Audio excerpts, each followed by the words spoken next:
Hello दोस्तों, मैं Rajesh Ranjan rapid classes में आपका हार्दिक स्वागत करता हूं। आज हम लोग यादव वंश के बारे में पढ़ने जा रहे हैं। यादव वंश भी भारत के लगभग मध्य भारत में इन्होंने राज किया। अधिकांश भाग महाराष्ट्र और मध्य प्रदेश में इनका शासन चलता था। यादव वंश भी एक चालुक्य वंश का हिस्सा है। चालुक्य वंश के मिटने के बाद, चालुक्य वंश के अंत होने के बाद ही यादव वंश का निर्माण हुआ था। यादव वंश, काकतीय वंश, होयसल वंश का निर्माण हुआ। यादव वंश ने भारत पर अधिकांश उत्तर भारत से आकर यादव वंश अधिकांश उत्तर भारत में रहते थे। उत्तर भारत से आकर उन्होंने अपना निवास महाराष्ट्र के देवगिरी, दौलताबाद वाला क्षेत्रों में, औरंगाबाद वाला क्षेत्रों में और मध्य प्रदेश की नर्मदा नदियों के तट पर इन्होंने आकर बसा और भारत के मध्य में इन्होंने अपना राजवंश चलाया करते थे। यादव वंश के महान कुछ शासक हुए जो भारत पर राज करते थे। मध्य भारत के मध्य हिस्सों में राज करते थे। महाराष्ट्र के औरंगाबाद, मध्य प्रदेश के कुछ हिस्सों में इनका शासन चलता था। जो चालुक्य राजवंशों से इनका चालुक्य वंश के अंत होने के बाद यादव वंश का निर्माण हुआ, जो मध्य भारत में अधिकांश हिस्सा पर इनका शासन चलता था। यादव वंश के संस्थापक भिल्लव पंचम थे, जो इन्होंने लगभग 1200 ईस्वी में किया था। यादव वंश के संस्थापक भिल्लव पंचम हुए, जो लगभग मध्य भारत में महाराष्ट्र के औरंगाबाद क्षेत्रों में, दौलताबाद, देवगिरी वाला क्षेत्रों में इनका स्थापना भिल्लव पंचम ने लगभग 1200 ईस्वी में किया था। इनमें एक इसके राजवंश का एक प्रतापी राजा थे सिंधन, जो यादव वंश के एक महान प्रतापी राजा थे, जो महाराष्ट्र के देवगिरी वाला इलाका पर इन्होंने राज किया। 1210 से 1246 ईस्वी तक इन्होंने राज किया। लगभग दूसरे राजवंश थे सिंघम, जो यादव राजवंश के महान प्रतापी राजा हुए।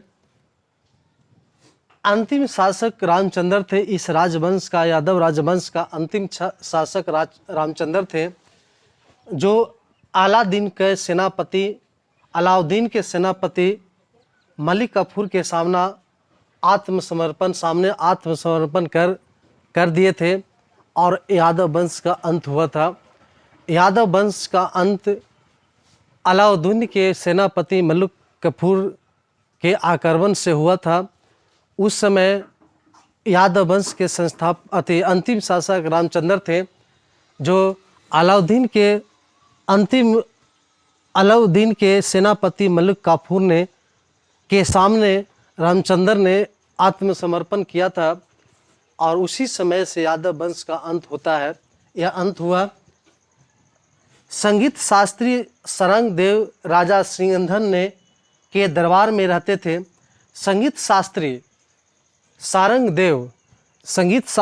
एक महान संगीत शास्त्री थे, जो सिंधम यानी कि इस वंश से, यादव वंश के प्रतापी राजा सिंधम के दरबार में रहते थे, जिन्होंने संगीत रत्नाकर नामक ग्रंथ को लिखा।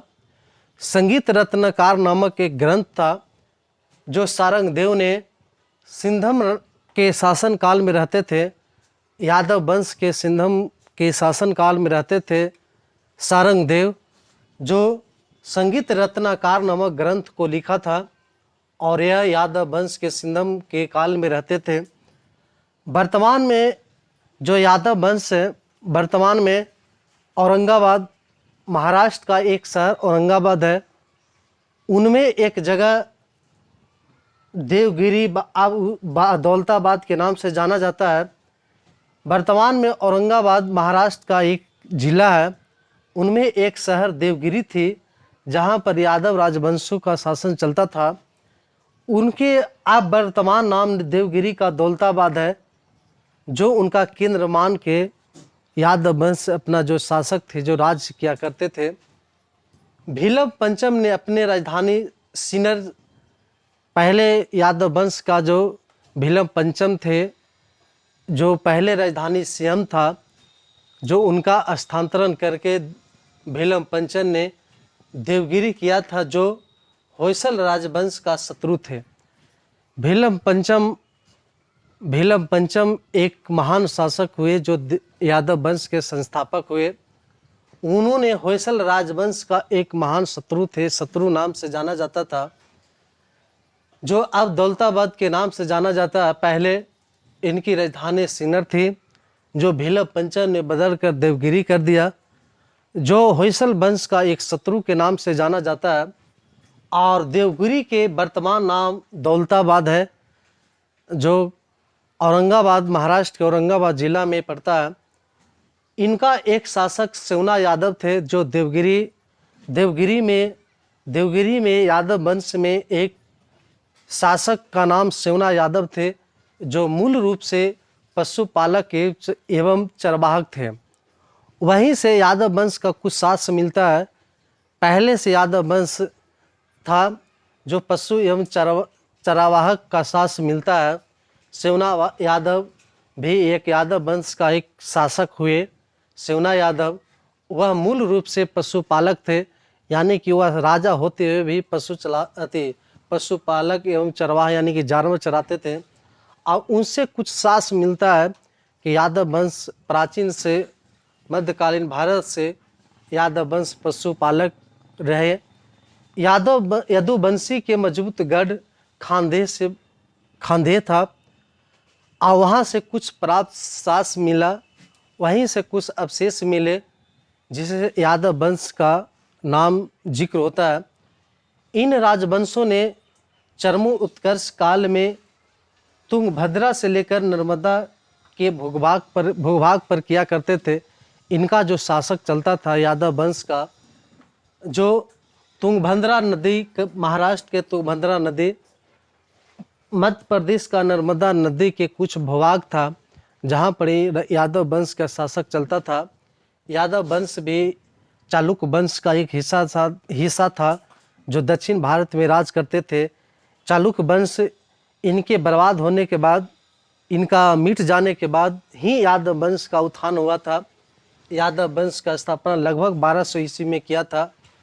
इस राजवंश का प्रतापी शासक सिंधन था, ये जो देवगिरी के गद्दी पर, देवगिरी के धरती पर 1210 ईस्वी से 1246 ईस्वी तक शासन चलाए। इनका अंतिम शासक रामचंद्र थे, जो अलाउद्दीन के सेनापति मालिक कफूर के सामने आत्मसमर्पण कर दिए, और वहीं से यादव वंश का अंत हुआ। इस वंश में एक संगीत शास्त्री शारद देव थे, जो राजा सिंधम के दरबार में रहते थे। उन्होंने एक संगीत के क्षेत्र में रत्नाकर नामक ग्रंथ को लिखा। वर्तमान में जो देवगिरी है, जो यहाँ पर जो यादव वंश ने राज किया, वह महाराष्ट्र के औरंगाबाद जिला में के क्षेत्रों में था, जो स्थित देवगिरी है। वर्तमान में इनका नाम दौलताबाद था, के केंद्र मानकर, दौलताबाद के केंद्र मानकर यादव वंश थे, जो मध्य भारत में महाराष्ट्र और मध्य प्रदेश के क्षेत्रों में राज किया करते थे।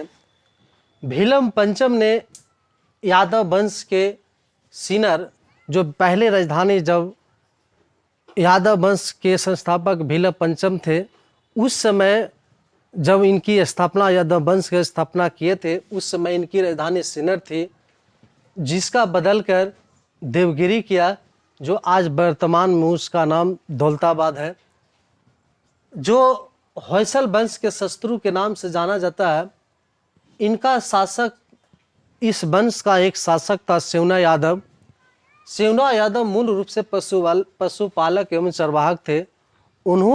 उनसे ही शासन मिलता है कि प्राचीन में यादव वंश एक पशुपालक व चरवाहक थे। यादव वंश के मजबूत गढ़ खांधे था, वहाँ से कुछ शासन मिला। तब पता चला कि भारत के मध्य धरती पर महाराष्ट्र और मध्य प्रदेश के कुछ हिस्से पर यादव वंश हुए। इनके राजवंशों ने चरमोत्कर्ष तुंगभद्रा नदी से लेकर नर्मदा नदी तक चला और भारत के मध्य क्षेत्रों में आए। यादव वंश का कुछ साक्ष्य यह भी मिलता है कि यह मूल रूप से उत्तर भारत से दक्षिण भारत में आए, यानी कि मूल रूप से जो यादव वंश के जो शासक हुए, यादव वंश का जो लोग हुए, उत्तर भारत में रहते थे।